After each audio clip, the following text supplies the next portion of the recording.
Discover yourself உங்களை வரவேற்கிறது. So இன்னைக்கு நம்மளுடைய டிஸ்கவர் யுவர்செல்ஃப் சேனல்ல ஒரு போட்டித் தேர்வில் வெற்றி பெறுவதற்கு என்னெல்லாம் நம்ம ஸ்டெப்ஸ் எடுக்கணும் அப்படின்னு நிறைய பதிவுகள் நம்ம சொல்லியிருக்கோம். அதை நீங்கள் மோட்டிவேஷனாகவும் எடுத்துக்கலாம். அதே நேரத்தில் நாம் ஒரு வெற்றியை அடைவதற்கு வெற்றியாளர்கள் கூறக்கூடிய அந்த கருத்துக்களை நாம் கண்டிப்பாக அதை ஏற்றுக்கொள்ளணும். எப்பயுமே அப்படிதான். உலகம் யார் பின்னால செல்லும் அப்படின்னா வெற்றியாளர்கள் பின்னால தான் செல்லும் கண்டிப்பாக. அது மட்டும் இல்ல, தே லே எ நியூ ரோடு. அவங்க தான் ரோடு போட்டு வச்சிருப்பாங்க. நம்ம ஃபாலோ பண்ணி போனா ஜெயிக்கலாம். அப்படி இல்லைன்னா நாம தனியா ரோடு போடலாம். We need not follow others.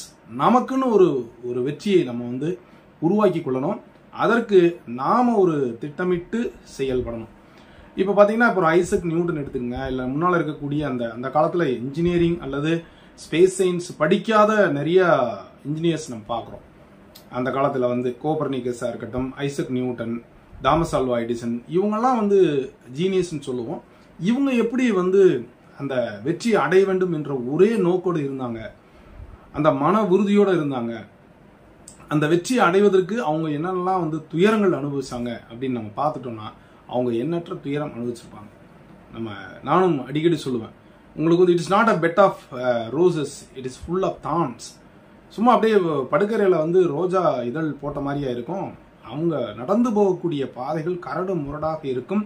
அந்த வெற்றியை நோக்கி ஒரு காலமும் அவங்க பின் வாங்க மாட்டாங்க. அதை வெற்றி அடைந்து தீர வேண்டும் என்ற ஒரு வெறியும் ஒரு மன தைரியமும் கண்டிப்பாக இருக்கும். அப்படி இருந்தால் தான் ஜெயிக்க முடியும்.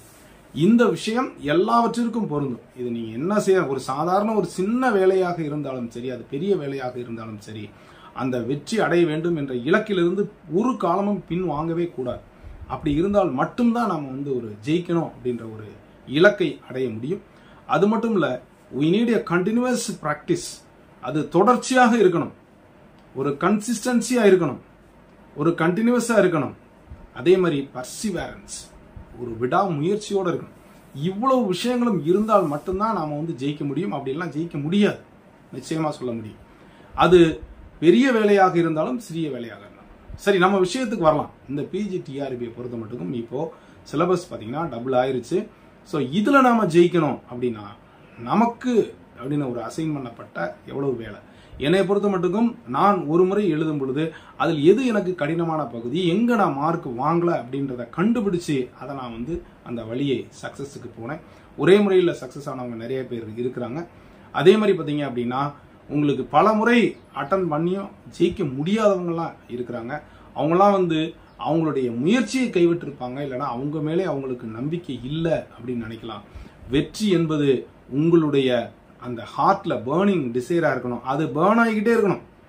எப்படி பாய்லர்ல கறி போட்டுக்கிட்டே இருக்கணும், அப்பதான் அது மாறி மாறி சூடாகிக்கிட்டே இருக்கும். அது போல உங்களுடைய அந்த நோக்கம், வெற்றியான நோக்கத்தை திரும்ப திரும்ப புதுப்பித்துக் கொண்டே இருக்க வேண்டும். அதற்கான முயற்சியும் செய்து கொண்டே இருக்க வேண்டும். அந்த முயற்சி தான் பயிற்சி அப்படின்னு சொல்லுவாங்க. படிச்சாச்சு, இது எனக்கு எல்லாம் தெரியும் அப்படின்னு இல்லாம திரும்ப திரும்ப முயற்சி செய்து கொண்டே இருக்க வேண்டும். தொடர்ச்சியாக முயற்சி செய்து கொண்டே இருக்க வேண்டும். நான் சொல்லுவேன், ஒரு ஒலிம்பிக்கு போவதற்கு முன்னால் 4 வருடங்களுக்கு ஒரு முறை தானே வருகிறது. ஒரு வருடம் பிராக்டிஸ் பண்ணா போதும் யாரும் இருப்பது இல்லை. அந்த 4 வருடங்களும் பிராக்டிஸ் பண்ணிக்கிட்டே இருப்பாங்க. ஸோ ஒரு கண்டினியூஸ் பிராக்டிஸ் இருந்துகிட்டே இருக்கும். இது நான் பல பதிவுகளில் சொல்லியிருக்கேன். அது மாதிரி தான் நண்பர்களே, எப்பொழுது PGTRB வரும் என்பது ஒரு அச்சம் வேண்டாம். நீங்க எப்பயுமே ஒரு குதிரைக்கு பிளிங்கர்ஸ் கட்டி ரெடியா இருக்கு ரேஸுக்கு, தட்டி விட்டா அப்படியே அது இலக்கை நோக்கி ஓடும் என்ற வகையிலே நீங்கள் உங்களை தயார்படுத்துங்கள். குதிரை போன்று இருங்கள், குதிரை போன்று செயல்படுங்கள். உங்களுடைய பிளிங்கர்ஸ் மாட்டப்பட்ட குதிரைக்கு கீழே அந்த ரோடு மட்டும்தான் தெரியணும், அடுத்து இலக்கு. இந்த இரண்டும் தவிர வேறு எதுவும் தெரியக்கூடாது. அதுபோன்று உங்களுடைய சிந்தனையானது அந்த வெற்றியை நோக்கியே செல்ல வேண்டும். அப்பொழுதுதான் கண்டிப்பாக ஜெயிக்க முடியும், இல்லைன்னா ஜெயிக்க முடியாது. திரும்பவும் சொல்றேன், நமக்கு தேவை ஒரு போஸ்ட் தான். அது எத்தனை போஸ்டா இருந்தாலும் பரவாயில்லை. நாம் அதில் ஜெயிப்பதற்கு நம்ம என்ன யுக்தியை கையாளுறோம். அடுத்தவங்க சொல்றது ஒரு பக்கம் இருக்கட்டும், உங்களுக்கு தெரியும் இல்லையா எந்த பாடம் வீக்கா இருக்கும், எங்க நம்ம மார்க் எடுக்க முடியாம போகுது, எது நமக்கு விளங்கல அப்படின்ற ஏரியாவை பூரா நீங்க டச் பண்ணீங்கன்னா போதும். எனக்கு நேரம் இல்லை, நான் பல வேலைக்காரன், இந்த வேலைக்கு நடுவில் நான் இதை செய்ய முடியுமா அப்படின்னு நீங்க முயற்சி செய்யாமல் இருந்தாலே உங்களுடைய தோல்வியை நீங்களே ஒப்புக்கொள்வதாகத்தான் அர்த்தம். முயன்றவர் எப்பொழுதும் தோற்றதில்லை. அது மட்டும் இல்ல, நீங்க இந்த எக்ஸாமாக இருக்கட்டும் அல்லது எந்த வேலையில் நீங்கள் இறங்கினாலும் ஒன்று ஜெயிக்கிறீர்கள், இல்லை என்றால் கற்றுக்கொண்டு இருக்கிறீர்கள். நீங்கள் கற்றுக்கொண்டாயிற்று, ஜெயிக்கணும். இன்னும் எவ்வளவு நாளைக்கு கத்துக்கிட்டே இருக்கிறது? நீங்களாம் அவ்வளோ ஈஸியா 18, 20, 25 வயசுலாம் வேலை கிடைக்கிறது இல்லை. ஸோ நாம படிச்சு முடிச்சு வெளியே வரும்போது 25 வயசு ஆகுது. அப்புறம் வேலை, அப்புறம் நம்மளுடைய குடும்ப சூழ்நிலை அப்படின்னு பல ஃபேக்டர்ஸ் இருக்கு. அந்த ஃபேக்டர்லாம் தாண்டி நாம ஜெயிக்கணும் அப்படின்னு சொன்னா உங்களுடைய இடைவிடாத முயற்சியும் பயிற்சியும் இருந்தால் மட்டும்தான் ஜெயிக்க முடியும். அந்த பிஜிடிஆர்பியும் அப்படித்தான். கூடிய விரைவில் வர இருக்கக்கூடிய அந்த பிஜிடிஆர்பிக்கு தொடர்ந்து முயற்சி செய்யுங்கள், தொடர்ந்து முயன்று கொண்டே இருங்கள், தொடர்ந்து படிச்சுக்கிட்டே இருங்க. அப்பதான் ஜெயிக்க முடியும். இதுதான் என்னுடைய இன்னைய ஒரு பாடமாக நினைத்துக் கொள்ளுங்கள். அது மட்டும் இல்ல, நம்மளுடைய சேனல் சார்பாக நடத்தக்கூடிய எஜுகேஷன் சைக்காலஜி மற்றும் ஜிகேக்கான கிளாஸஸ்க்கு வேணும்னா கீழே தெரிய நம்பருக்கு தொடர்பு கொள்ளுங்கள்.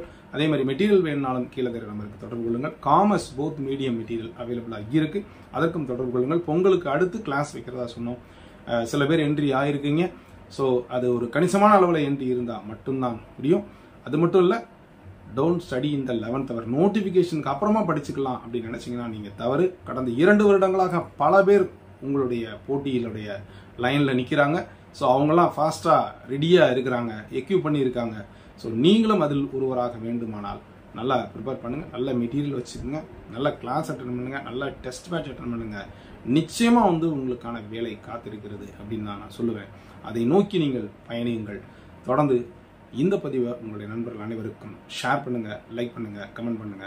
இது வரைக்கும் டிஸ்கவரி யூடியூப் சேனலை சப்ஸ்கிரைப் பண்ணிட்டு கூட பெல் ஐகானை கிளிக் பண்ணி ஆளுங்கிற ஆப்ஷனையும் மறக்காம செலக்ட் பண்ணுங்க. மீண்டும் அடுத்த ஒரு நல்ல அப்டேஷன் சந்திக்கிறேன். நன்றி, வணக்கம்.